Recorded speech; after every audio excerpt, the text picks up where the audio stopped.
Kale's boots clattered against the polished metal floor as he navigated the twisting corridors of the royal palace. He had been summoned earlier by a minor royal aide who had been vague about the purpose. All Kale knew was that he was expected to deliver some maintenance reports and check on a few structural anomalies. Humans were rare in this sector, even more so ones trusted enough to be allowed inside the palace.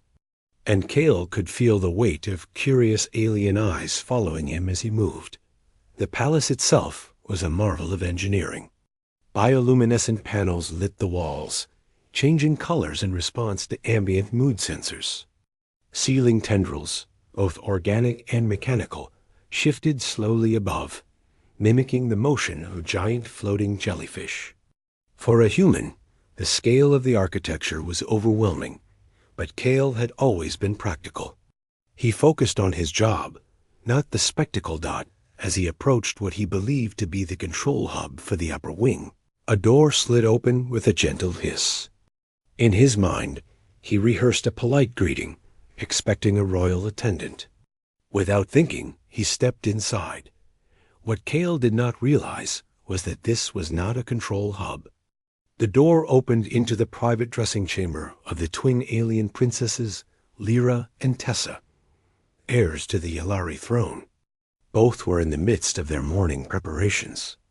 Their shimmering attire floated above levitating racks, while personal attendants adjusted accessories and hair ornaments. Kale froze, eyes widening, heart thudding violently. The princesses, startled by the unexpected intrusion, turned sharply. Their eyes, large and luminous, narrowed in simultaneous disbelief. What? How did you get in here? Lyra's voice was a melodic growl, tinged with danger. Cal's mouth opened, then closed. Words failed him. He had been trained for emergencies, for combat scenarios, even for alien diplomacy, but nothing had prepared him for this. I'm so sorry, he stammered. I thought this was the control hub. Control hub? Tessa echoed, raising an eyebrow. You think it acceptable to walk into the private quarters of the heirs to the throne because you assumed it was a hallway? Kale felt his stomach twist. His human instincts screamed for him to explain, to apologize, to make amends, but the cultural nuances of Yalari etiquette were unknown to him. He bowed awkwardly, his voice squeaky. It was an honest mistake. I am here to serve, not to intrude.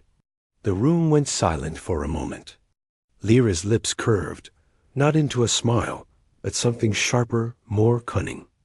Interesting, she murmured. Your courage is unusual. Many species would have fled or cowered by now. Kale blinked, unsure if that was good or bad. Tessa, meanwhile, crossed her arms, her gaze fixed on him. Do you even understand the implications of what you just did? Kale swallowed hard. I understand it was a serious breach of protocol. I accept full responsibility. A soft chuckle echoed from one of the levitating racks. It startled Kale, but the princesses ignored it. Lyra's expression softened fractionally. Humans, she said, as if summarizing a complicated mystery in one word. Always rushing, always earnest. The tension in the room was palpable. Kale could feel the weight of centuries of tradition pressing on his shoulders. He had heard stories of humans' reputation in the galaxy adaptable, unpredictable, and astonishingly brave, but he had never expected it to matter here. In a palace where politics were as sharp as blades. Tell us, human, Lyra said, stepping closer. Her movement was fluid, almost hypnotic. Why should we not simply have you ejected from the palace or worse? Kale straightened. Because, princess, humans do not fear responsibility. We face consequences, no matter how severe. I may have entered by mistake, but I am willing to endure whatever punishment you see fit, and I will do so without complaint. The princesses exchanged a look. Tessa tilted her head. Bold words. Few humans would speak with such forthrightness when confronted with potential death or humiliation. I am not perfect, Cale admitted, but I believe in accountability. I do not make excuses. I act. There was a pause. The attendants around the room whispered in a language Cale did not understand, their movements quick and precise.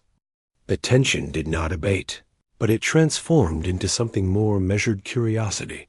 Lyra walked to a console embedded in the wall and activated it. Holographic images floated above, displaying sections of the palace. "You were here," she said, pointing to his location, "when you should have been there." She indicated another sector. "Yet, you chose to step into the unknown. Humans often call this recklessness. We call it audacity." Cale bowed again. "I did not intend audacity, Princess. Only to complete my task efficiently."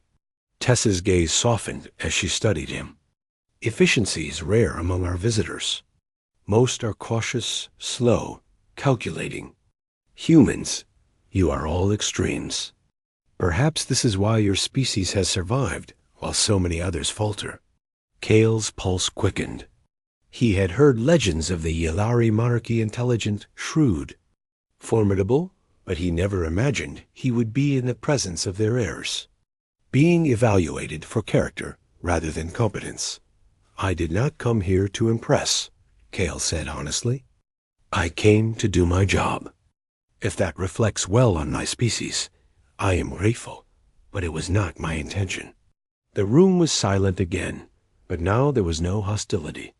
Lyra's eyes glimmered as she walked past him, inspecting the levitating garments. "Perhaps you may remain," she said quietly, "but under strict supervision. One wrong step, human, and your punishment will be severe. Understand?" Cale nodded vigorously. "Understood, Princess."